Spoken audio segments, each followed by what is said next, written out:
દર્શક મિત્રો, આ વાર્તા કહાનીનો શેષ ભાગ આ વિડીયો દ્વારા રજૂ કરેલ છે, જેનો પહેલો ભાગ 2 દિવસ પહેલા અપલોડ કરેલ છે, જેની લિંક આ વિડીયોના ડિસ્ક્રિપ્શનમાં એડ કરેલી છે.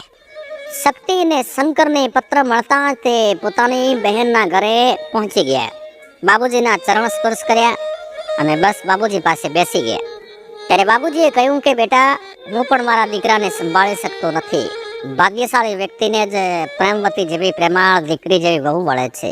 મને પ્રેમવતી જેવી પ્રેમાળ વહુ મળવાની ખૂબ જ ખુશી હતી, ખૂબ જ આનંદ હતો. પણ આ સુમેરનું શું કરું? પછી સુમેરને શહેરમાંથી બોલાવવામાં આવ્યો.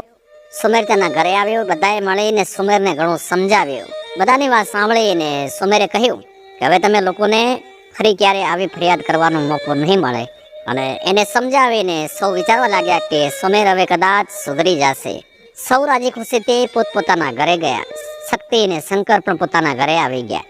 થોડા દિવસ પછી સુમેર એક છોકરી સાથે ભાગી ગયો અને આ વાત ખૂબ જ ઝડપથી ફેલાઈ ગઈ. જ્યારે પ્રેમવતીને ખબર પડી ત્યારે તે ખૂબ જ દુઃખી થઈ અને પછી તેની સાસુ સળગતી અંગારાની જેમ તેની પાસે આવી અને પ્રેમવતીને કહેવા લાગી કે આ બધું તારા કારણે થઈ રહ્યું છે. હવે પ્રેમવતી માટે આ બધું સહન કરવું ખૂબ જ મુશ્કેલ હતું. પ્રેમવતી પૂરી રીતે ભાંગી પડી હતી. એની સહન શક્તિની તમામ હદો તૂટી ગઈ અને એક દિવસ એક રૂમમાં જઈ અને ગળે ફાંસો ખાઈ અને જીવન ટૂંકાવી દીધું. પ્રેમવતી તરત જ મૃત્યુ પામી, જેના કારણે આખા ગામમાં એક જ વાત સંભળાતી હતી કે બાબુજીની વહુએ ગળે ફાંસો ખાઈ અને જીવન ટૂંકાવી દીધું છે. આ સુમેરે બિચારી પ્રેમવતીને ક્યાં જીવવા દીધી? સુમેર પોતે મરી ગયો હોત તો સારું હતું. બિચારી પ્રેમવતી જ્યારે પણ બહાર જાતી ત્યારે આટલી દુઃખી હોવા છતાં ક્યારે દેખાવો ના કર્યો. પ્રેમવતીની સાસુ પણ તેના માટે ઝેર સમાન હતી. તેણીએ ક્યારેય પ્રેમવતી સાથે સીધી રીતે વાત પણ કરી ન હતી. એમાં બિચારા બાબુજી શું કરી શકે? સુમેરની સામે બધા લાચાર હતા. બિચારી ગરીબ દીકરી એના ભાઈઓને રોતા મૂકીને દુનિયા છોડી ગઈ. ગમે તેમ કરીને તે દુઃખી જીવન જીવી રહી હતી. આજે તેને હવે શાંતિ મળશે, આ પ્રકારની વાતો પૂરા ગામમાં થવા લાગી. બીજી તરફ જ્યારે શક્તિ અને શંકરને આ સંદેશ મોકલવામાં આવ્યો કે તમારે બંને ભાઈઓએ તરત જ આવવાનું છે, કારણ કે પ્રેમવતીની હાલત ખૂબ જ ગંભીર છે. અને આટલી ખબર મળતા જ તરત જ બંને ભાઈ પોતાની બહેનના સાસરે જવા નીકળી ગયા. અને તેઓને અણસાર તો આવી ગયો હતો કે કંઈક તો અજુગતું બન્યું છે. થોડા સમય પછી બંને ભાઈઓ જ્યારે બહેનના ઘરે પહોંચ્યા ત્યારે ઘરમાં અંધાધૂંધી મચી ગઈ હતી. શક્તિ તેની બહેનને જોતાની સાથે જ બેભાન થઈ ગયો. થોડી વાર પછી બાનમાં આવ્યો અને બાનમાં આવતાની સાથે શક્તિ જોર જોરથી રડવા લાગે છે. તે કહે છે કે ભગવાન, મેં તમારું શું બગાડ્યું છે? મારી આટલી મોટી પરીક્ષા તમે કેમ લઈ રહ્યા છો? મારી વહાલી બહેનને મારાથી કાયમ માટે તમે અલગ કરી દીધી. એ ભોળી મારી બહેન મને કહેતી હતી કે ભાઈ, મને તમે અહીંથી દૂર લઈ જાઓ, નહીતર હું જીવી નહીં શકું. પણ એ દિવસે હું સમજી ના શક્યો. જો એ દિવસે એને હું મારા ઘરે લઈ ગયો હોત તો કદાચ આજે આ દિવસો જોવા ન મળ્યા હોત. જો મને આવી ખબર હોત તો હું તેને કાયમ માટે મારી સાથે લઈ ગયો હોત. દરેક જણ શક્તિ અને શંકરને સમજાવી રહ્યા હતા, દિલાસો આપી રહ્યા હતા. શક્તિ અને શંકરે જોયું કે તેમના જીવનની બધી ખુશીઓ સમાપ્ત થઈ ગઈ છે, કારણ કે તેઓએ ઘણા વર્ષો સુધી માત્ર બહેનની ખુશી માટે સખત મહેનત કરી હતી અને આજે એ બધું સમાપ્ત થઈ ગયું હતું. બધાએ સાથે મળે અને પ્રેમવતીના અંતિમ સંસ્કાર કર્યા અને પોતપોતાના ઘરે જવા રવાના થયા. શક્તિ અને શંકર પણ બંને ભાઈઓ તેમના ઘરે ગયા. તેમના ઘરે પહોંચ્યા પછી બંને ભાઈઓએ રાત્રે કંઈ પણ ખાધા પીધા વિના પૂરી રાત વિતાવી. સવારે બંનેની આંખો રોઈ રોઈને સૂજી ગઈ હતી. આડોશ પાડોશના ઘણા બધા લોકો આવ્યા, એમને સમજાવ્યા, દિલાસો આપ્યો અને પછી પોતપોતાના ઘરે ગયા. હવે બંને ભાઈઓએ એકબીજાને સમજાવ્યા, એકબીજાને સાંત્વના આપી અને પોતપોતાનું કામ ચાલુ રાખ્યું. બંને ભાઈઓ કોઈ હેતુ વગર જીવન જીવી રહ્યા હતા. તેમને ખબર ન હતી કે અમે કેમ જીવી રહ્યા છીએ. એક દિવસ રાત્રે ભોજન કરતી વખતે શંકરે તેના ભાઈ શક્તિને પૂછ્યું કે શક્તિભાઈ, તમે લગ્ન કેમ નથી કરતા? આમ ક્યાં સુધી જીવીશો? ત્યારે શક્તિનો જવાબ એ હતો કે ભાઈ શંકર, પહેલા હું સુમેરને બરાબરનો પાઠ ભણાવીશ, જેથી કોઈની સાથે આવું ના થાય. કોઈ ભાઈની બહેન આવી રીતે છીનવાઈ ન જાય, જેમ અમારી સાથે થયું છે. અને હવે શક્તિ આર્થિક રીતે ખૂબ જ મજબૂત હતો. જો શક્તિ ઈચ્છે તો સુમેરને જેલમાં મોકલી શકત, પરંતુ તેણે આમ કરવું યોગ્ય ન માન્યું. સમય વીતતો ગયો અને લોકો પોતપોતાના કામમાં વ્યસ્ત થઈ ગયા અને ખબર પડી કે સુમેર જે છોકરીને લઈને ભાગી ગયો હતો તે કોઈ બીજા સાથે ભાગી ગઈ છે અને સુમેરને ખૂબ જ માર માર્યો છે. તે રસ્તામાં બેભાન અવસ્થામાં મળ્યો હતો તો કોઈએ તેને હોસ્પિટલમાં દાખલ કરાવ્યો. સુમેર પાસે જે પણ પૈસા દાગીના પહેરેલ હતા તે લઈને યુવતી ભાગી ગઈ હતી. જ્યારે સુમેરના ઘરના બધાને આ વાતની જાણ થઈ તો માતા પિતા પણ હોસ્પિટલમાં પહોંચ્યા. જ્યારે શક્તિને ખબર પડી ત્યારે શક્તિ પણ ત્યાં પહોંચી ગયો, પરંતુ સુમેરની હાલત જોઈને તે કંઈ બોલી શક્યો નહીં. સુમેરને જોઈને શક્તિએ કંઈ પણ કહ્યું નહીં, પણ શક્તિના મનમાં ઘણા બધા પ્રશ્નો હતા. પણ ત્યાં પહોંચતા જ તે પોતાના બધા જ પ્રશ્નો ભૂલી ગયું, કારણ કે સુમેર ખરાબ રીતે ઘાયલ હતો. સુમેરના માથાની નસ ફાટી ગઈ હતી અને ઘણું બધું લોહી વહી ગયું હતું. લાંબો સમય હોસ્પિટલમાં રહ્યા બાદ શક્તિ પોતાના ઘરે ગયો. બીજી તરફ સુમેરની સારવાર ચાલુ હતી. હવે સુમેરે તેની પત્ની પ્રેમવતી વિશે વિચારવાનું શરૂ કર્યું કે પ્રેમવતી મને ખૂબ જ પ્રેમ કરતી હતી, પણ હું ના સમજી શક્યો. હું એના પ્રેમને સમજી શક્યો નહીં. તેણીએ ખૂબ જ પ્રયાસ કર્યા, પણ હું મૂર્ખ ને અજ્ઞાની હતો કે હું એને સમજી ન શક્યો.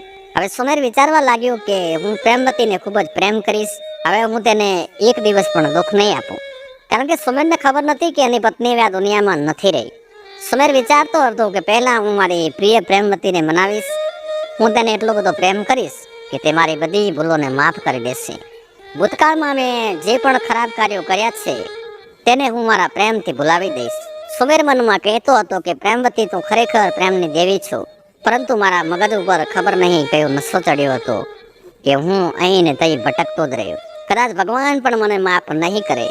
મેં મારી પત્નીને પ્રેમના બદલે કેવળ ને કેવળ દુઃખ જ આપ્યું છે. હવે હું તેને વધુ દુઃખ નહીં આપું. લાંબા સમયની સારવાર બાદ સુમેર સંપૂર્ણ સ્વસ્થ થઈ ગયો.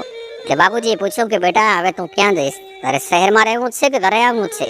એ સુમેરે કહ્યું પિતાજી હું હવે ઘરે આવવા માંગુ છું, તમારી સાથે જ રહેવા માંગુ છું. હવે બાબુજી તેમની પત્ની અને સુમેર ત્રણેય લોકો ઘરે જવા રવાના થયા. સુમેર મનમાં વિચારતો હતો કે હું મારી પત્નીને શું કહીશ.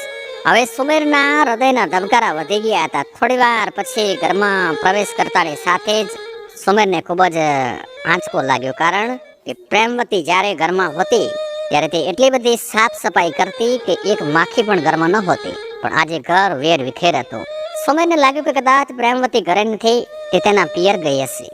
સુમેર કોઈને પૂછવાની હિંમત એકત્ર કરી ન શક્યો. તેને ખૂબ જ વિચિત્ર લાગ્યું. તે વિચારતો હતો કે પ્રેમવતીને મેં ઘણું દુઃખ પહોંચાડ્યું છે, પણ પ્રેમવતી તેને દેખાતી કેમ નથી. તેને એવું પણ લાગ્યું કે પ્રેમવતી રિસાઈને તેના પિયર ગઈ હશે, પણ તેની હિંમત તેને સાથ આપતી ન હતી કે તે કોઈને પૂછી શકે. તે વિચારી રહ્યો હતો કે એક દિવસ તે ચોક્કસ આવશે. અને એક દિવસ સુમેર ગામના ચોકમાં બેઠો હતો, ત્યારે ગામની કેટલીક બહેનોએ, કેટલીક સ્ત્રીઓએ સુમેરને જોઈને અંદરો અંદર વાતો કરી રહી હતી કે આ કાળમુખો કેમ ના મરી ગયો, હવે પાછો અહીં આવી ગયો છે. જ્યાં સુધી પ્રેમવતી હતી ત્યાં સુધી તેણે ક્યારેય ઘરમાં પગ પણ મૂક્યો નથી, અને હવે આવી ગયો છે. હવે પેલી કાળમુખી પણ આવશે, પછી તેમના મનમાં આવશે તેમ કરશે. સારું થયું હું પ્રેમવતીને ભગવાને ઉપર બોલાવી લીધી. સુમેર આ બધી વાતો સાંભળી રહ્યો હતો, પણ કંઈ સમજી નતો શકતો. પછી તેની બેચેની વધી ગઈ. તે જ સમયે સુમેર ઘરે આવ્યો અને તેની માને પૂછ્યું કે માં, મારી પત્ની પ્રેમવતી ક્યાં છે? એની માની આંખોમાં આંસુ આવી ગયા અને કહ્યું કે બેટા, પ્રેમવતી આપણાને આ નરકમાં મૂકીને સ્વર્ગમાં ચાલી ગઈ છે. સુમેર એની માની વાત માની ન શક્યો અને તરત જ જઈને તેના પિતાજીને પૂછે છે કે પિતાજી, મારી પત્ની તમારી વહુ પ્રેમવતી ક્યાં છે? તો તેના પિતાએ પણ એ જ જવાબ આપ્યો કે બેટા, પ્રેમવતી તો સ્વર્ગ સીધાવી ગઈ છે. પછી સુમેર જોર જોરથી રડવા લાગ્યો અને સાંભળીને આજુબાજુના લોકો પણ આવી ગયા અને કહેવા લાગ્યા કે આ બહેરૂપિયો કેવો છે, કેટલા બધા રૂપ બદલે છે. જ્યાં સુધી પ્રેમવતી એની પત્ની ઘરમાં હતી ત્યાં સુધી કદી પાછો વળીને ઘરમાં જોયો નથી, અને આજે તે રડી રડીને ઢોંગ કરી રહ્યો છે. ગામના લોકો દરેક પ્રકારની વાતો કરી રહ્યા હતા. થોડી વાર પછી બધા ચાલા ગયા. સુમેરનું દુઃખ કોઈ સ્વીકારવા તૈયાર ન હતું. બધા આને માત્ર નાટક તરીકે જોઈ રહ્યા હતા, પણ પ્રેમવતીથી છૂટા પડવાના કારણે સુમેરના મુખેથી એક જ શબ્દ નીકળી રહ્યો હતો કે હું જ ગાંડો, હું જ બેવકૂફ પ્રેમવતીના પ્રેમને સમજી ન શક્યો. સુમેર પ્રેમવતીને યાદ કરે છે અને તેને યાદ કરી કરીને રડે છે. એવું લાગતું હતું કે તેને હવે જીવવાની કોઈ ઈચ્છા ન હતી. તેનો આત્મા હવે જીવવા માંગતો ન હતો, તેનો આત્મા હવે મરી પરવાર્યો હતો. પ્રેમવતીના મોતથી સુમેરના પિતાને ઘણું દુઃખ થયું હતું. જ્યારે પણ પ્રેમવતી રડતી ત્યારે બાબુજી વિચારતા હતા કે આ દુઃખ જોતા પહેલા હું કેમ ના મરી ગયો. પ્રેમવતીના અવસાન પછીથી બાબુજીના ચહેરા પર ક્યારે સ્મિત નહોતું આવ્યું, અને આજે બાબુજીની બીજી સમસ્યા ઊભી થઈ રહી હતી કે દીકરો તો ઠેકાણે આવ્યો, પણ પ્રેમવતી ન હતી. હવે બાબુજીએ ખોરાક પણ બંધ કરી દીધો હતો, કારણ કે ચારે બાજુથી સાંભળવા મળતું હતું કે સુમેર ગાંડો થઈ ગયો છે. અને આ બધું સાંભળીને બાબુજી વધુ ચિંતિત થઈ ગયા અને એક દિવસ હાર્ટ એટેકના કારણે બાબુજી પણ સ્વર્ગ સિધાવી ગયા. બાબુજીના અવસાનથી આખું ગામ શોકમાં ગરકાવ થઈ ગયું હતું.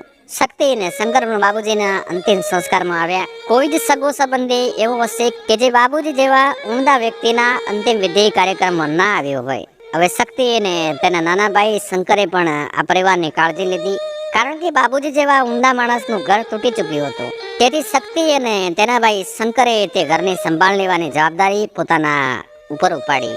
સુમેરની સારી સારવાર કરવાઈ અને સુમેર ધીમે ધીમે સ્વસ્થ થઈ રહ્યો હતો. શક્તિ અને તેનો ભાઈ શંકર દિલથી બાબુજીના પરિવારનું ધ્યાન રાખતા હતા. થોડા સમય પછી સુમેરની માએ સુમેરને કહ્યું કે બેટા, હવે આ ઘરમાં રહેવાનું મન નથી થતું. દેવી જેવી તારી પત્ની અને દેવ સમાન તારા પિતાજી આ દુનિયા છોડીને ચાલ્યા ગયા છે. પછી શક્તિએ બાબુજીની પત્નીને સમજાવ્યું કે જે થયું તે બદલી શકાતું નથી. અમે પણ ખૂબ જ દુઃખિત છીએ, કારણ કે અમારી બહેન અમને છોડી ગઈ છે, જેણે અમને બંને માતા અને પિતાનો પ્રેમ આપ્યો હતો. છતાંય પણ અમારે જીવવું પડે છે. માટે તમે પણ બધું ભૂલી જાઓ અને આગળ વધો. થોડા સમય પછી સુમેરના લગ્ન થઈ ગયા. શક્તિ અને શંકરે પણ લગ્ન કર્યા. ત્રણેય ઘરમાં હવે ધીમે ધીમે ખુશીઓ આવવા લાગી. તો આ દર્શક મિત્રો, આ રીતે સમયની સાથે ઉજળી ગયેલા પરિવારનું ફરીથી ગઠન થયું.